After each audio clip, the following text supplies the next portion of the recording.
Hello, Right Direction family. My name is Elder Thomas, for those of you who may not know me. In Psalms 91, God has promised us protection in any situation, so as we go through the coronavirus, he's no different. Bishop has asked me to talk for a few minutes about some of the personal finance things that can help us as we go through this situation. First of all, if you've lost your job or had your hours cut, you may be eligible to get unemployment. The stimulus bill that was passed by the House and the Senate last week has allowed for an additional $600 per week per person if you qualify for unemployment. And what they've done in the stimulus bill, they actually has opened it up to people who may not normally qualify for unemployment. For instance, they're including people now who may be part-timers, people who are self-employed. Normally, self-employed individuals do not qualify for unemployment. If you're a freelancer, contract workers, just a bunch of people they've opened it up to in this current stimulus bill. Also, there's a provision in there for seniors who may have had part-time jobs. If you're a senior that was recently retired and you got a part-time job and your hours were cut, there's a possibility that you could qualify for unemployment as well. When it comes to family care, if you are a person who was taking care of, who had your child or your elderly parent going to a daycare or family care center, and if that center closed and you have to stay home with your child or elderly parent, you could be qualified also for unemployment. If you are unsure if you're eligible for unemployment, it doesn't hurt to apply. All they can do is tell you you're not qualified. But if you do want to apply, you want to apply at the Department of Employment and Workforce. That's the Department of Employment and Workforce. They call it DEW as an acronym, DEW. So you would go to www.dew.sc.gov. Again, that's www.dew.sc.gov to apply. There's also a frequently asked question article link on our church Facebook page that's got a lot of great questions and answers about this current stimulus bill, because like most bills, if we don't get a chance to really dig into it, a lot of times we don't understand what's going on with it. But this article by the New York Times, I think they've done a great job in digging into this bill for you. So go to our church Facebook page and check out this article. It's frequently asked questions on this current stimulus bill. Now, after you have completed or applied for unemployment, the second thing you want to do is you want to begin to contact your landlord or mortgage company. You know, if you've lost your job or have your hours have been cut so that you can't make your rental or mortgage payments, you want to go ahead and contact them. There may be a lot of different options that some of these mortgage companies can work out for you. Such things as they could possibly refinance the loan if possible. They could also maybe set up something where they could pay interest only. There's also something called forbearance, where during this period, what they may be able to do is to take, say, the next 3 or 4 months of your mortgage payment and then put it at the end of the loan. So there's different things that they could do. As a matter of fact, the stimulus bill has made some provisions. It has provisions in it, and so it's actually telling landlords and mortgage companies some things that they have to do. So a few things that's in this bill when it comes to rent and mortgage is the stimulus bill puts a 120-day nationwide eviction moratorium in place for renters whose landlords have mortgages with Fannie Mae, Freddie Mac, or some other federal agency, okay? So that's for renters whose landlords have mortgages for some federal agency like Fannie Mae, Freddie Mac, or some other federal agency. Now, you may not know that. One thing you may have to do is you may have to talk to your landlord about that. But there's a 120-day nationwide eviction moratorium in that stimulus bill also.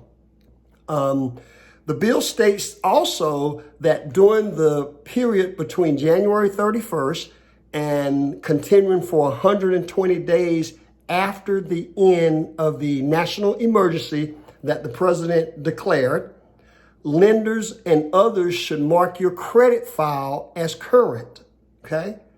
So I'll say that one again, and this is in the stimulus bill, for a period beginning January 31st and continuing for 120 days after the end of the national emergency declaration, lenders and others should mark your credit file as current, okay? We all can use some current on the credit files, okay?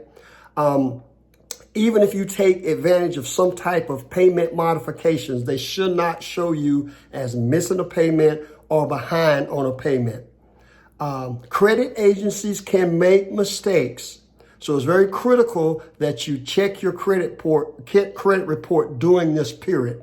I wouldn't wait until 2 or 3 months down the road because it would make it probably harder to get things fixed. So go ahead and check your credit report during this time. By law, we are authorized at least one free credit report per year from the 3 agencies. That's one from TransUnion, that's one from Equifax, and that's one from Experian. You can go to annualcreditreport.com. That's actually a web page, annualcreditreport.com, and that's where you can apply to get your free credit report from all 3 agencies. Now, one of the things we talk about in the D-Free class because we talk about credit and the importance of credit and the importance of building your credit and checking your credit report. But one of the strategies we use in the D-Free class is spread those credit reports out. Don't ask for all 3 of them at one time. Maybe get 1 per quarter. That way you're checking your credit report as the year goes by. So maybe ask for 1 per quarter. Now, one other thing, student loans. A lot of us got student loans. I still have student loans from a few years ago, okay? But the stimulus bill has actually put a stipulation in for student loans. And until September 30th, for federal student loans, you don't have to make a payment or interest until September 30th. So between now and September 30th, there's some relief there, no payment or no interest. And that was written right into the bill for federal student loans, okay? As you see, there's a lot of stuff in a student loan. And like I was saying a little bit earlier, definitely go look at those frequently asked questions on our church Facebook page. And you can see some of the more specifics that I'm talking about here. I think one thing that's important, like I said a few minutes ago, please, please, please don't wait 2 or 3 months down the road before you touch bases with your creditors or landlords or mortgage companies. Do that right now. It is so critical because if you do wait that long, it's very, very possible this could be all tangled up and very, very difficult to get straightened out, okay? So touch bases with them now. Let them know your situation. Get names and dates for who you talk to. Keep a record of this. And also find out who you need to speak with that can help you with your situation. And like I said, do that with all of your creditors. That's credit cards, that's store accounts, revolving accounts, any of these different types of accounts that you may have. And this is another way that there's some relief for you, so you don't have to kind of feel overwhelmed by this. There is help out there for you. So take advantage of it. The next thing I want to talk about for a few minutes is a spending plan. In D-Free, we talk about a spending plan. We actually show you how to set up a spending plan. And even after this video, if anyone decides they want to set up a spending plan, contact the church and they'll contact me, and we have financial coaches that can help you set that spending plan up. As a matter of fact, right now is really a good time to set up a spending plan, because if you don't have one, because it'll help you with the funds that you have as you go through this situation.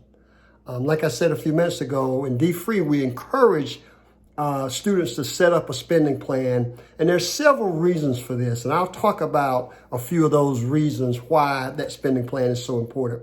First of all, it gives you control over your money. You need control over your own finances. A spending plan is a way of being intentional about the way you spend and save your money.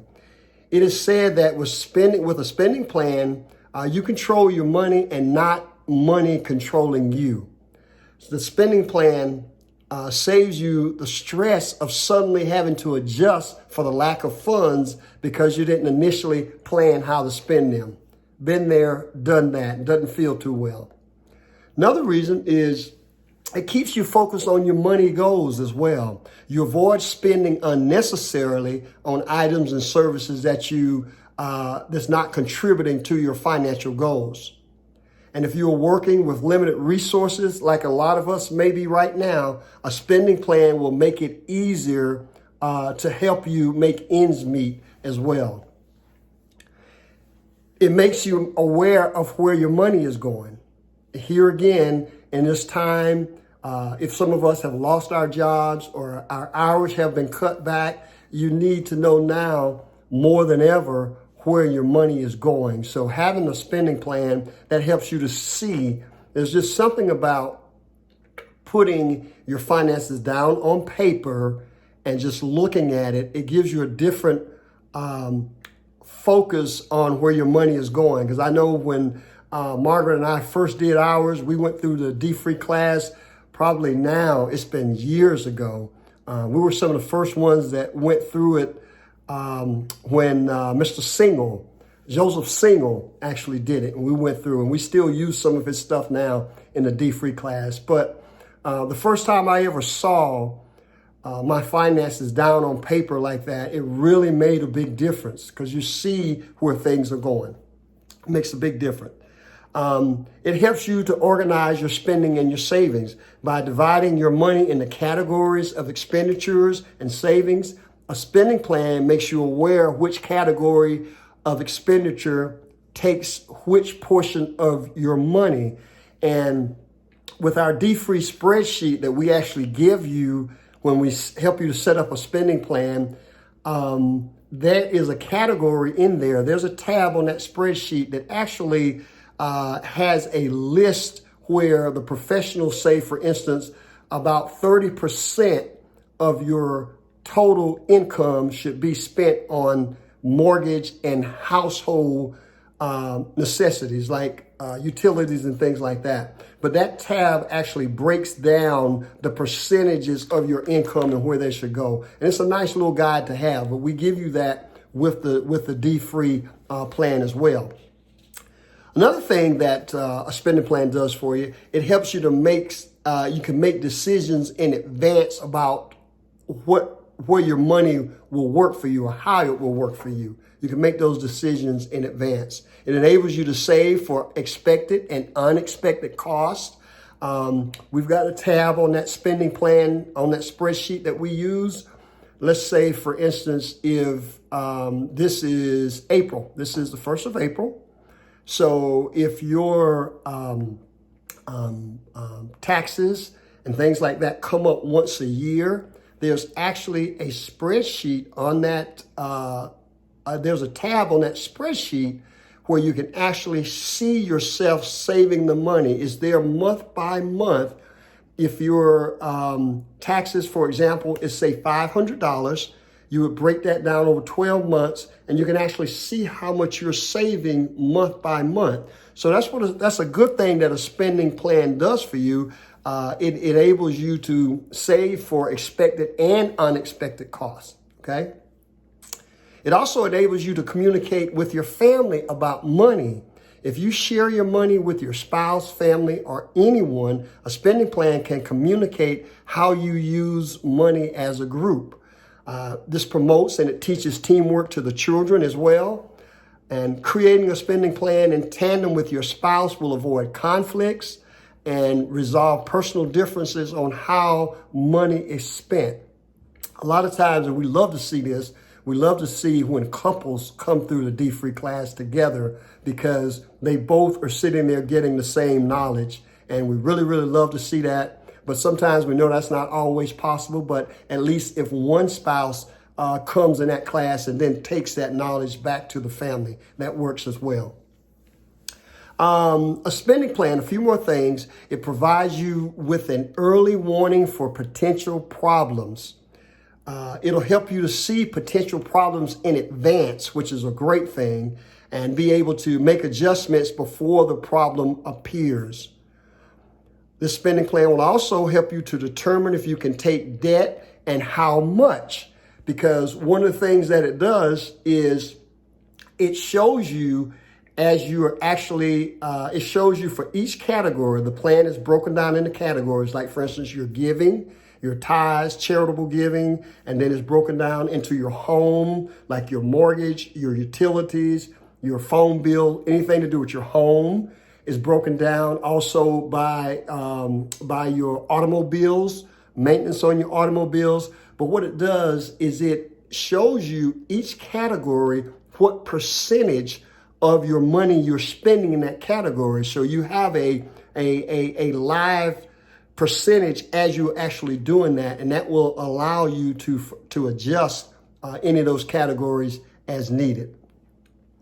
Okay, so there's a lot of things to do where there's a lot of ways where a spending plan can help you out. And like I said earlier, we have financial coaches at the church. So just call the church. They'll get in touch with me and I'll get you a financial coach if you want to set up a spending plan, which right now can be very, very helpful as we're going through this time. And the last thing I want to say is please don't panic shop. We've seen the stories. We've heard the stories where people are going out just cleaning shelves, and for what reason? Because right now the food producers are still making food, so we're not going to run out of product. So there's no need to go in and hoard. I saw a clip the other day where this lady went into, I think it was a Dollar Tree, and she not bought everything on the shelf. She bought everything they had in stock when it came to toilet tissue, hand sanitizer, and some other things. This lady must have had 100 boxes that she was loading into her back of a truck. She cleaned the store out, all of the stock. Not sure why they let her do that when other people needed it, but that's what happened. So one thing about hoarding too is it can cause you to overspend. And right now, that's probably the last thing a lot of us need to do is overspend. So don't hoard. These products are going to be here. Like I said, most food manufacturers are still working because that's considered essential. Stores like Walmart, Costco, they're still open. Those are considered essential businesses. So you don't have to hoard. There will be things there for you.